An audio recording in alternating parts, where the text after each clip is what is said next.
Jail Road परिसरात एक धक्कादायक घटना समोर आली आहे।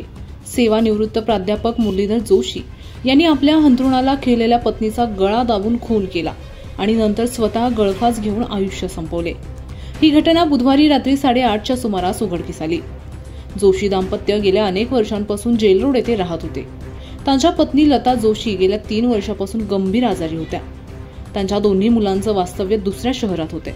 दुपारी केअरटेकर सीमा राठोड नेहमीप्रमाणे काम करून निघून गेल्यानंतर मुरलीधर जोशी यांनी एक चिठ्ठी लिहिली। त्यामध्ये त्यांनी लिहिले, मी माझ्या पत्नीवर खूप प्रेम करतो, तिला आजारपणातून मुक्त करत आहे आणि तिच्यासोबत मी देखील मुक्त होत आहे। या चिठ्ठीनंतर त्यांनी पत्नीचा गळा दाबून तिचा खून केला आणि स्वतःही गळफास घेतला। सायंकाळी 7 वाजता सीमा राठोड पुन्हा आल्यानंतर दरवाजा उघडून पाहिल्यावर दोघेही मृत अवस्थेत आढळले। त्यांनी तात्काळ 112 वर कॉल करून पोलिसांना माहिती दिली। वरिष्ठ पोलीस निरीक्षक जितेंद्र सपकाळे यांनी पथकासह घटनास्थळी येऊन पंचनामा केला। घटनास्थळी सापडलेल्या चिठ्ठी आणि गळ्यावरच्या वर्णाच्या आधारे मुरलीधर जोशी यांनी पत्नीचा खून करून आत्महत्या केल्याचा प्राथमिक अंदाज पोलिसांनी व्यक्त केलाय। जोशी दाम्पत्य सामाजिक कार्यात सक्रिय होते। नुकत्याच त्यांनी एका मंदिरासाठी देणगी देखील दिली होती।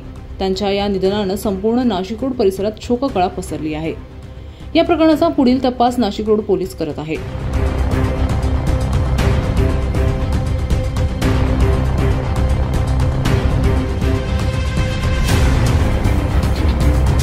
नाशिक माझा न्यूजसाठी प्रतिनिधी ललित फुलमाळी, नाशिक।